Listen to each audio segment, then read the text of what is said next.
So we're back with lesson 10, part 2.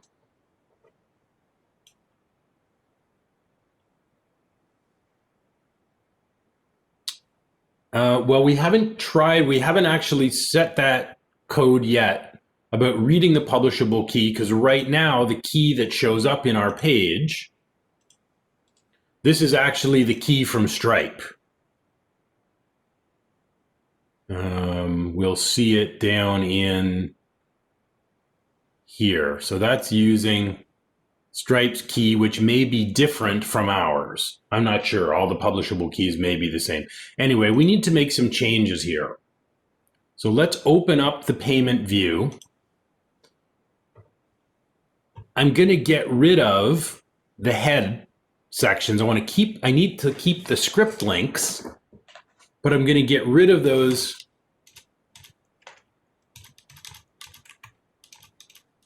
head and body tags.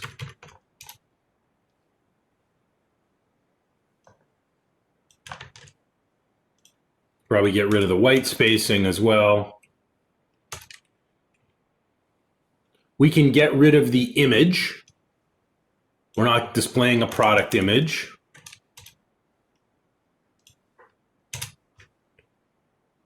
And I'm going to change this heading to just say your order total.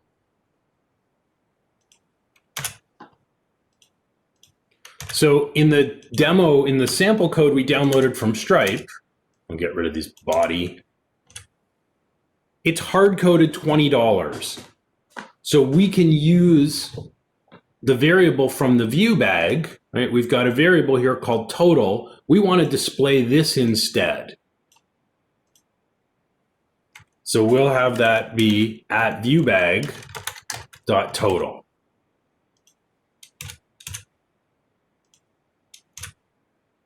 Same with our publishable keys. So Stripe has hard-coded the value in.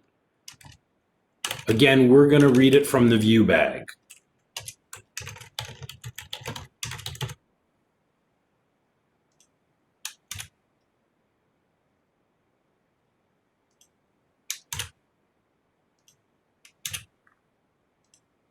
I'm also going to change the method that this calls after it loads the Stripe payment page. Just going to clear this out. I'll put this all up on Pastebin in a minute, but I want to make one more change to it.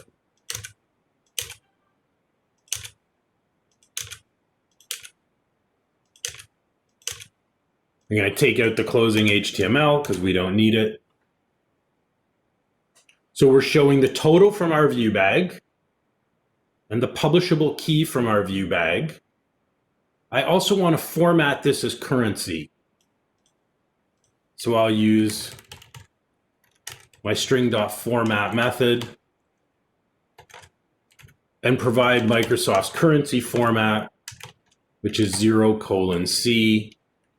So this now becomes a method with 2 parameters.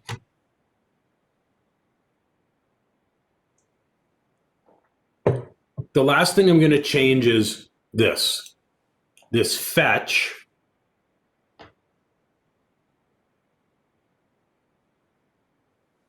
We want it to call this URL instead. We're going to call shop/process payment. So this is going to be the post handler we're going to write. When our payment response comes back from Stripe, we can evaluate it. And if this is the code that actually runs the payment process. So this is my completed payment.html. I will put all of this up on Pastebin. So we took what Stripe gave us, but we cleaned it up.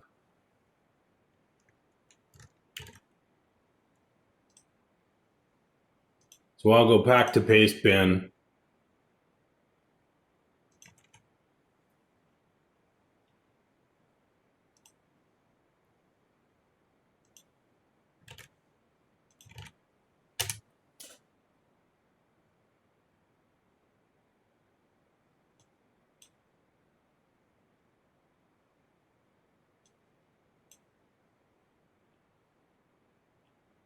Kevin, if it's not reading your key, it's possible that something isn't spelled right. So you want to make sure in app settings.json, you've spelled publishable key this way.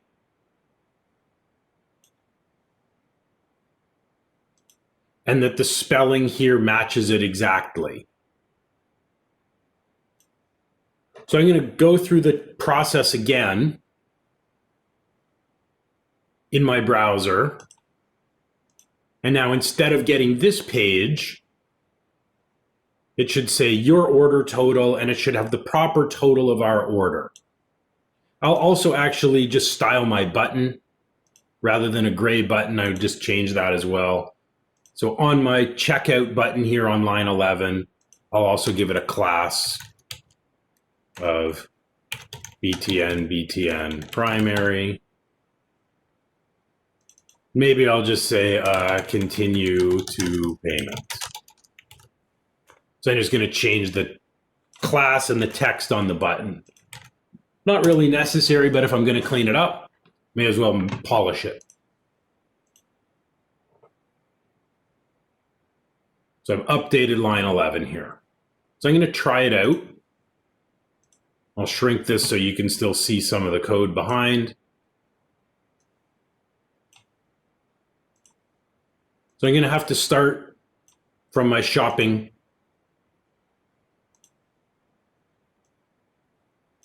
Probably going to remove the item in my cart because I've restarted the app. So I'll have to shop again.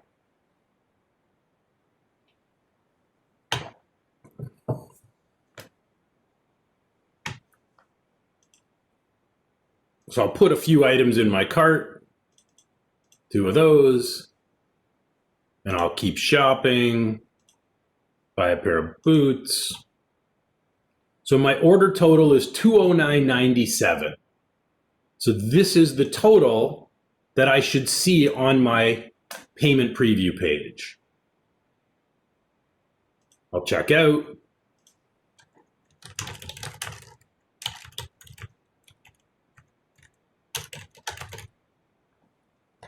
I'll click payment. So it reads the total from the session. And now when I click continue, this is going to call a JavaScript from Stripe that's going to generate a payment form.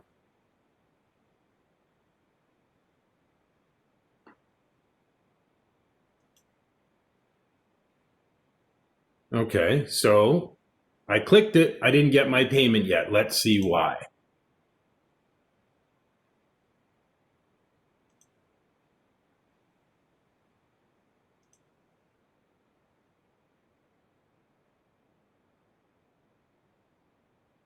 Okay, so I get an error. My receiving end does not exist.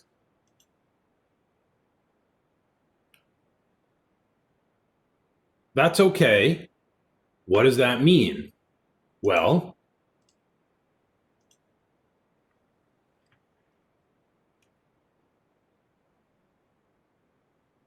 our page is trying to call, after we call Stripe, it's looking for shop/process payment. So this method doesn't yet exist in our application. So we're going to need to create a post method called process payment before we can invoke Stripe. So this error is okay. It should happen. We've kind of built the first part, but we haven't created this method yet. So in order for our Stripe to load, it's checking that we've got this process payment method in our project. We don't have it yet, so we're going to have to create it. So go back to our shop controller, and now we're going to set up a post method at shop/process payment. We don't have to write all the code yet, but at least this method has to exist. So it's going to require authorization, and it's going to use HTTP post. So this method is going to get called after Stripe checks the credit card.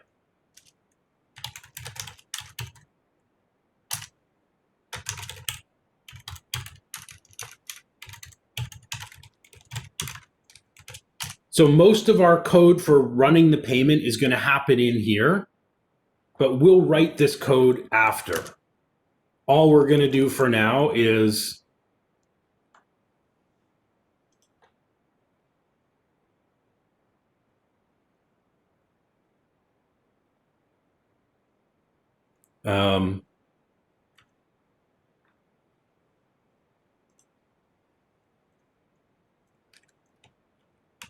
for the moment, we'll just return an OK response. Code will go here to create and submit Stripe payment charge.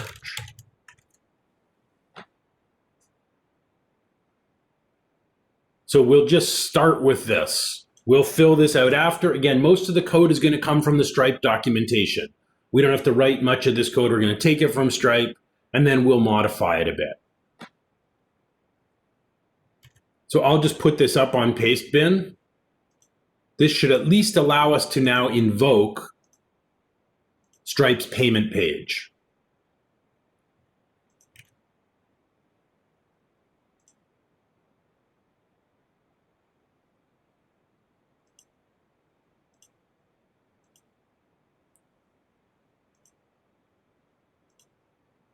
So I'll try again. I'll have to start my shopping process one more time.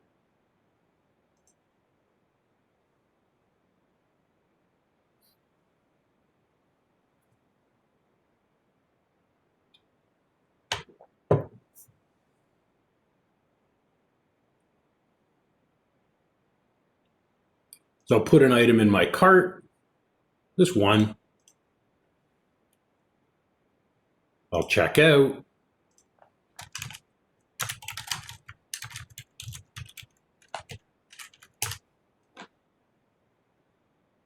I'll click continue.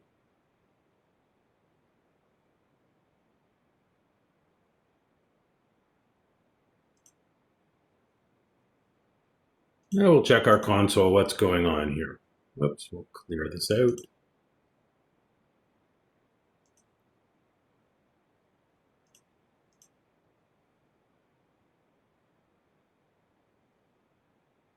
That's interesting, no errors.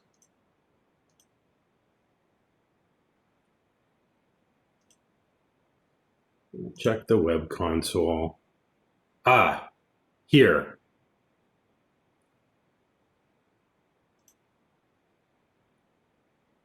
Unexpected end.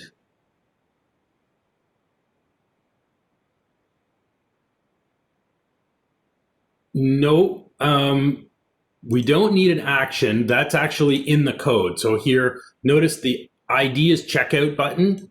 The JavaScript adds a click listener. So this is the code that comes directly from Stripe.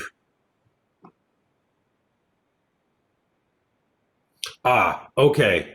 Sorry. It needs to send a session ID. So we'll just change our method this way for now. Returning OK didn't work. I think we can just do, let's see. We can do it this way for now. We'll kind of fake out. So this creates a session on Stripe.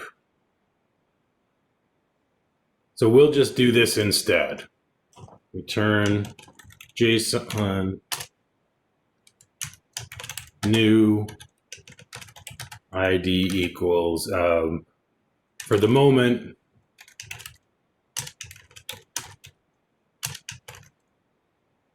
we'll take this code out after. We'll let Stripe generate the session ID. But for now, we're just going to send back a JSON object that has some kind of ID in it. We'll see if this we'll fake it for now. I'll try it one more time. If this doesn't work, we'll need to write out our process payment method before this works.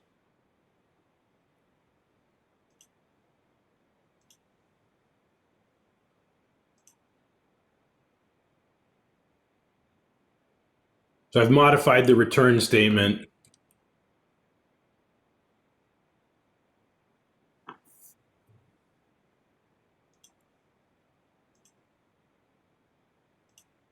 Try again. And it's okay, trial and error, we debug. That's just how programming goes.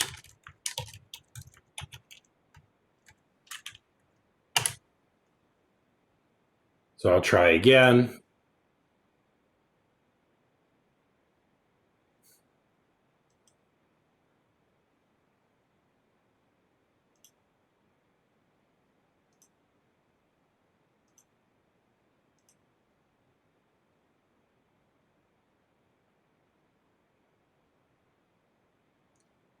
Okay, so it doesn't like me giving a GUID here.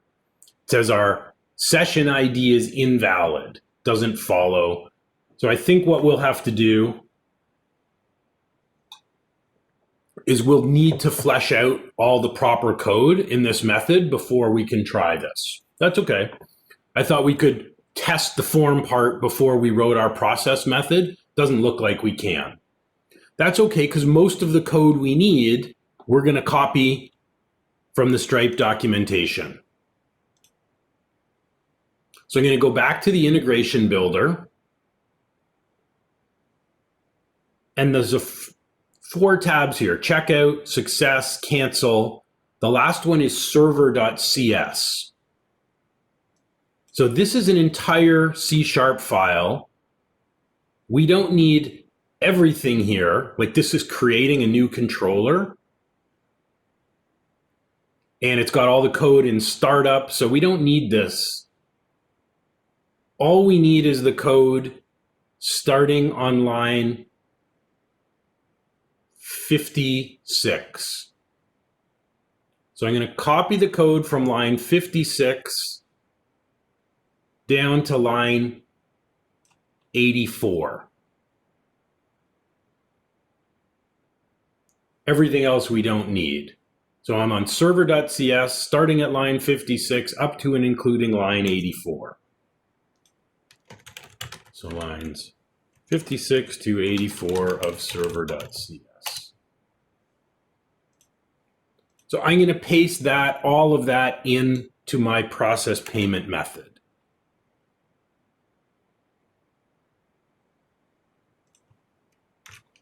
Excuse me, Rich. Yep. Could you put that up on Pastebin? My server.js only goes to line 32. The it's server.cs? Okay, I think I'm just on the wrong page then. Sure, no problem. I know that at the top of documentation, there's like front end and then back end, and you like it starts off at Node, but you gotta switch it to .NET. Oh, that's my problem. Thank you. There you go. No worries. That's right. You got to toggle to .NET. Thank you, Lindsay. So make sure .NET is enabled, and then you get server.cs rather than a .js. Yeah, in Node, it's JavaScript. So .NET. I did put it on Pastebin anyway, and I'll give you the link, but yeah, so lines 56 to 84. Nice catch, Lindsay. Thank you for that.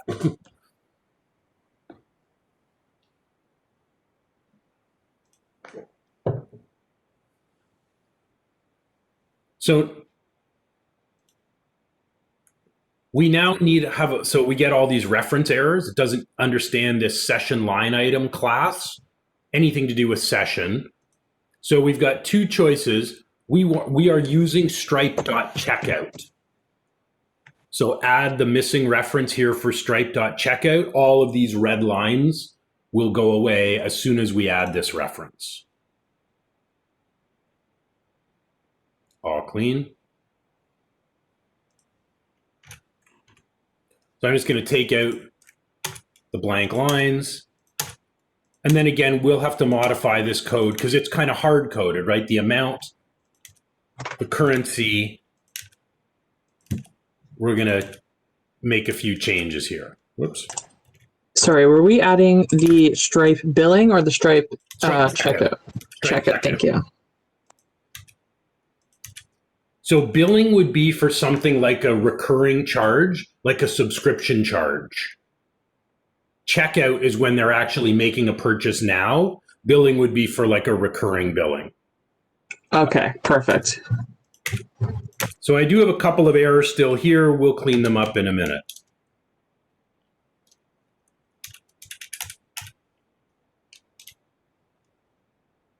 So now my code kind of looks like this. I'll get errors down here. Yeah, that's fine, Kevin. We'll fix those in a minute. What the domain is, if we look at the documentation, right, they've created a variable here at the top where they've put in localhost. We don't want to hard code the domain.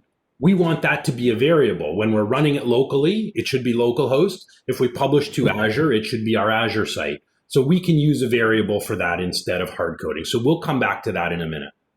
Okay. So one thing we are going to need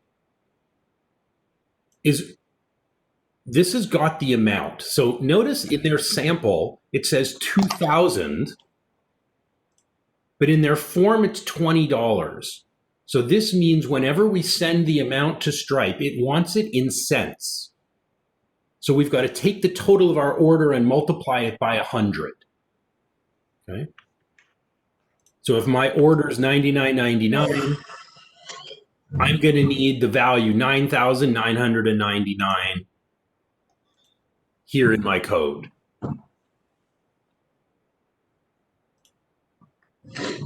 So we dynamically need to grab the total of our order. So again, we want to get the order from the session variable.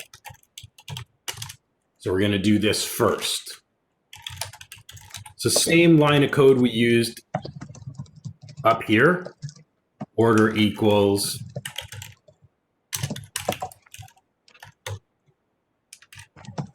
we'll call get object, which is going to be, we're going to get a models.order. So we're getting the current order from the session.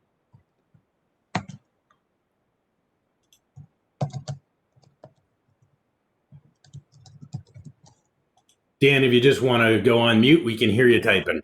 Oh, my bad. No problem. So now on line 219, where it's got the unit amount, we want this to be order.total times 100. So we're converting the total in dollars and cents to cents only. And then we get a little error here. That's okay. It's a cast error. It says unit amount is a long integer, but total is a double. So it just wants us to cast the result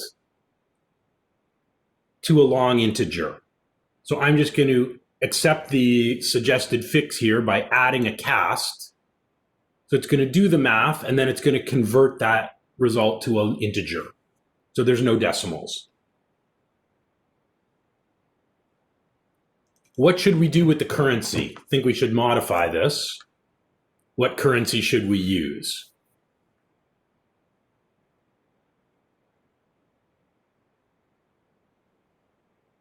Local currency. Yep. So in this case, I'll use Canadian dollars. Yep. Thank you, Jillian. We could create an item for every product, but we don't really need to do that. Like Stripe doesn't need to know all the products. All Stripe really needs to know is the total. Dan, no, that's only for displaying. That's just a display format, that 0:C. So we use that in our front end, but we don't need it in this case. Good question. And then I'll just hard code the name. So I'll call this .NET duds purchase. And I'll just leave my quantity as 1. So if you wanted to add every individual product from the order, and I think, Mike, you were maybe alluding to this earlier, we could, to keep it simple, we're just going to send through one line item that has the total for the whole order. In our store, we'll save the individual items, but Stripe doesn't really need to know about all the individual items. Stripe basically just needs to charge the user's card the right amount. Our mode is payment. And now, Kevin, this is where we're going to fix this domain, right? Because we want it to be dynamic. So instead of domain, we're going to use this, HTTPS plus request.host. So this will be dynamic. When we're running on localhost, it'll give us our local domain. If we run it on Azure, it'll give us the Azure domain. And then I'm going to change this. We're not going to redirect to an HTML page. We want to redirect to shop/save order. That's what we're going to build next. So if the payment is successful, we're going to call a save order method that will create a new order in SQL Server. It will add all the line items. It will delete the user's cart, and then it will show an order confirmation page. And if they click cancel, in this case, I will put this whole method up on Pastebin. There is one other step. If they click cancel to the payment, we'll just take them back to the cart. We'll assume, they don't want to pay yet. We'll take them back to the cart. Maybe they want to buy more stuff before they pay. So using request.host, that makes the root part of the domain dynamic. So this code, it does build, it does compile. If we run it, it will fail. We'll get an error back from Stripe. Because there's one thing in here. I will put it up on Pastebin, the completed thing. Can you think of what we're missing? There's some omission here.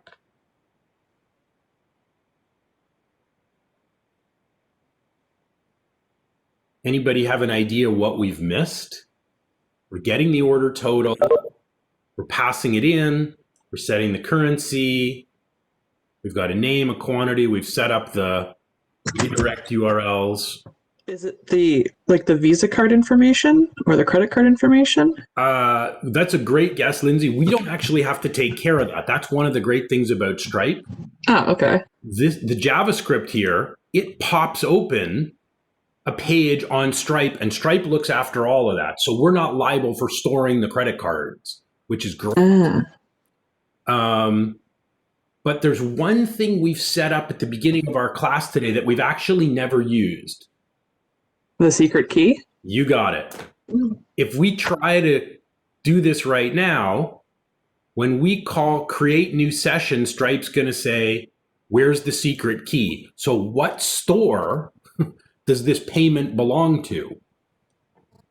So we need to get the Stripe secret key. And Dan, what you suggested, we'll do that next. That we update the database after the purchase.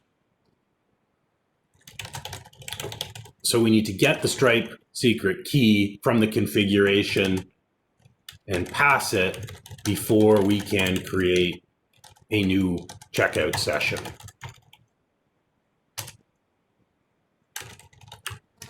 So our Stripe configuration has an API key property, and this is going to be our secret key.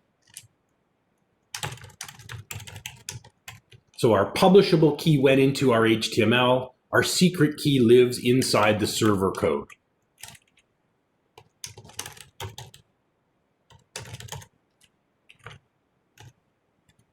So there's our full method. Most of this code we've copied from the documentation, but we've integrated it with our own project now. We're getting the total from our session variable. We're getting our key from our configuration, which we've injected in the constructor. And then we've customized where we take the user afterwards. I'm going to put this whole method on Pastebin. Think it looks good. We can try it. If this works, we'll see two things. We're going to get redirected to shop save order, where we'll get a blank screen. And then in the Stripe dashboard, we'll actually, if I go to home,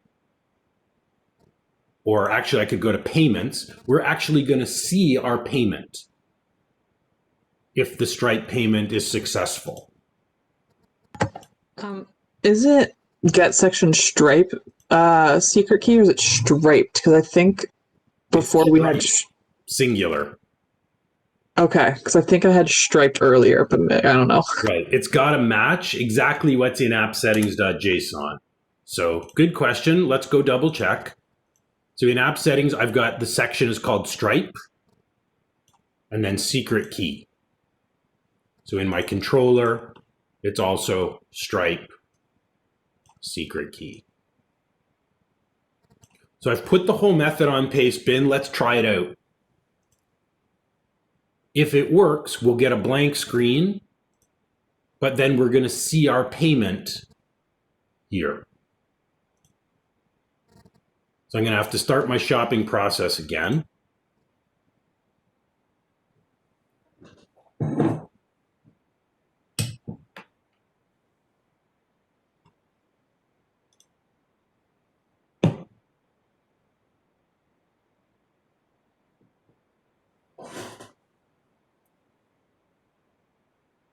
Okay, that's encouraging, Mike. So I'll put pair of jeans.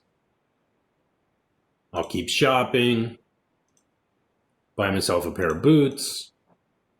So my total is $179.98. I'm going to check out.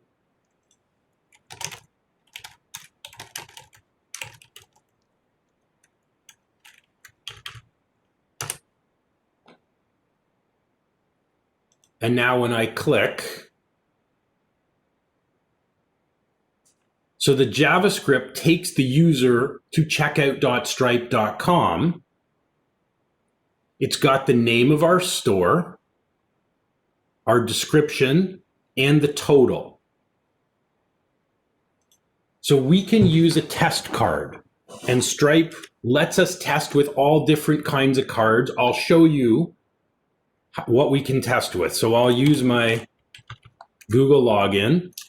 And if I want to simulate a Visa, Stripe lets me use this card number. We just alternate 42s.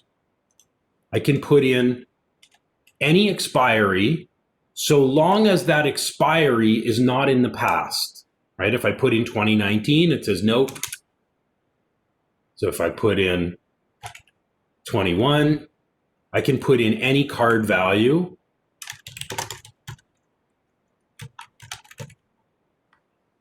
And once I fill it out, the pay button gets enabled. Stripe test cards. I think it's here. So I'll put this link in the chat. It actually shows you all the different credit cards you can use. So if you want to try a MasterCard, here's all the different things, cards you can test with. So for Visa, and if I go to pay, disables the button, tells me, okay, payment's okay, and it's redirected me to save order, so that suggests that it worked. To confirm, if I just refresh, go to my list of payments,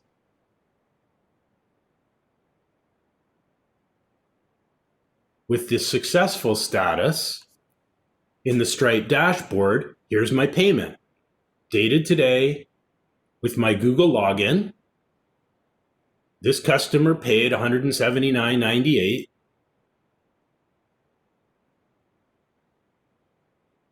And if I click on the payment, the Stripe dashboard is going to show me all the details. It shows me the card.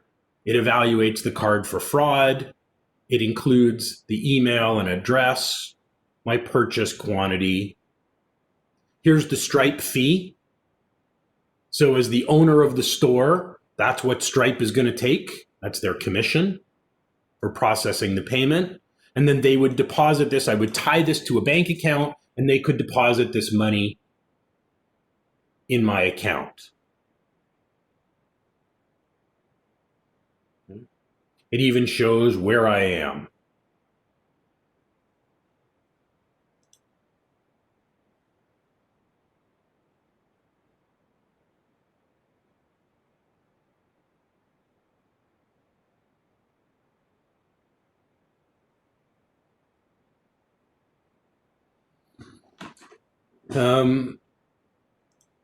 Lindsay, check your code carefully with what's on Pastebin. Something must be off somewhere, either there or in the form, in the payment.cshtml, in terms of where it's fetching and the publishable key as well. So check all of those things if you're getting errors.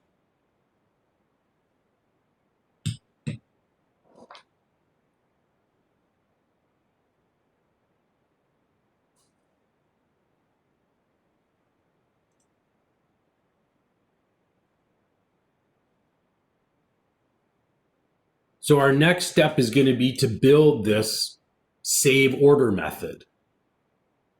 So we can now do what you were suggesting earlier. Right? We can now, Stripe has processed the payment, charge the customer's credit card. So we want to create the new order in the database, save each item from the cart to a new line item, and then we want to clear out the user's cart.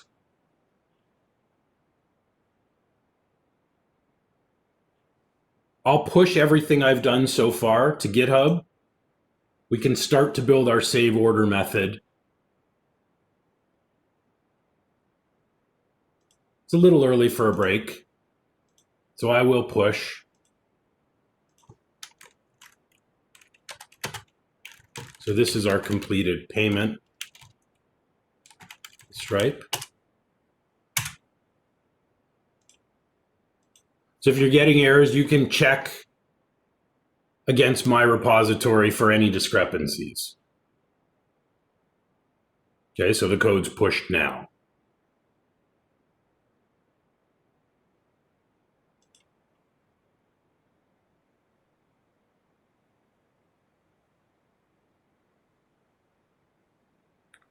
Are there questions about our process payment method?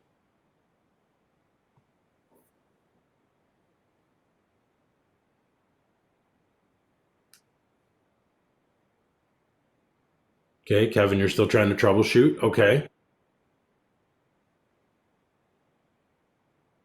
I have uploaded everything we've done so far now to GitHub. If that helps, you can have a look there.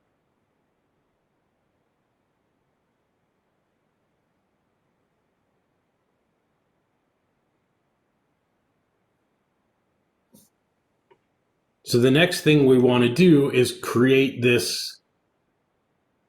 Yep, and that's on Pastebin as well. We want to create our save order method. We won't write the whole thing all at once, but we can start setting it up. So this is going to be a get method. Oops.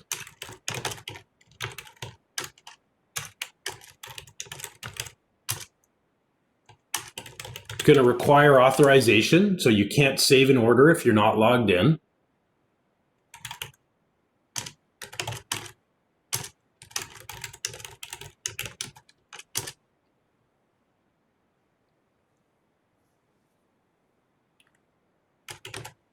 So we want to get the order from the session variable. That's going to be first.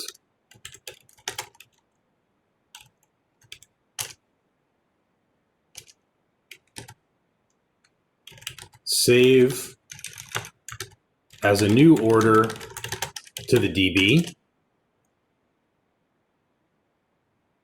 what else should we do in this method? We're not going to write the code yet. We're just going to write the steps down as comments. So we're going to, Stripe said payment's good. Stripe's charged the user's credit card. So we're going to grab the order from the session. We're going to create a new order in the order. Okay, yes, Mike, we will do that. That'll be our last step to order. Yep, so we will create a success or an order receipt page. That'll be the last step. We've got a few things we need to do in between. So we're going to generate a new order. We've already got an order. We're going to save to the database. What else do we have to do before we can show the receipt?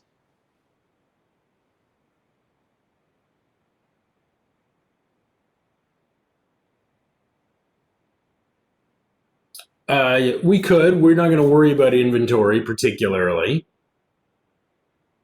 We have to modify 3 different tables in the database. So this is going to modify the orders table by inserting an order. What other tables are we going to have to write? Save the line items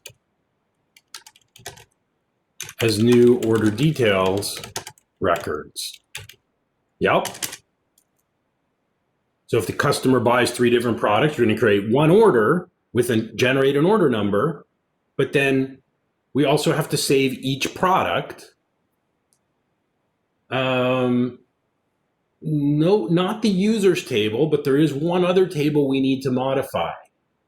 Right, we need to clean out their cart. So if the user stays on our site, it doesn't look like those items have been removed from the shopping cart once they've paid for them. So we want to delete the items from the user's cart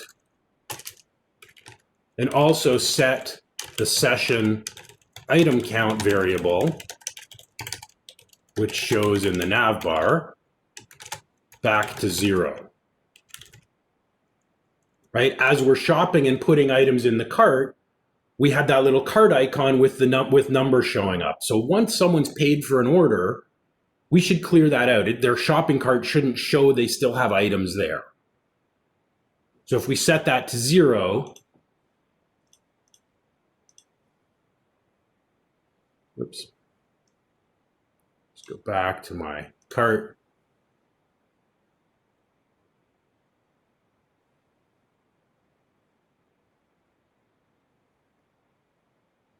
So when there are no items in the cart,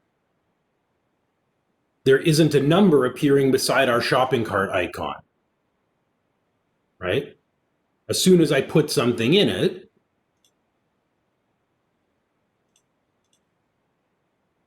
our little badge updates. So once we're done checking out, we need to set this session variable back to 0 so that that little badge disappears. So these are all the steps we're going to take inside of save order. Grab the order from the session, create a record in the orders table. Create the child records for each of the items the customer bought. Empty out their shopping cart. Set the item count to 0 so the little badge disappears from the nav bar. And then take them to their order confirmation page. Normally, we'd also send an order confirmation email. We don't have access to a live mail server to do that. So we're going to leave out, we're just going to omit the mail send for now. So I'm going to save this. I haven't published this yet, but there's no code in here. So everything else is on GitHub already. So we're going to take a 10-minute break here. We'll come back at 1 o'clock. We're going to create this method, and then we're going to scaffold an orders controller with views, and that will build our confirmation page as well as our order history list. We'll need to customize them a bit, but we don't have to build those pages from scratch. We can use scaffolding to build those for us. Okay, so if you need to get caught up, code is on GitHub. If you're good, then please get out of your chair and go stretch your legs. And we will come back at 1:02. We'll come back in 10 minutes. I'm going to pause the recording now.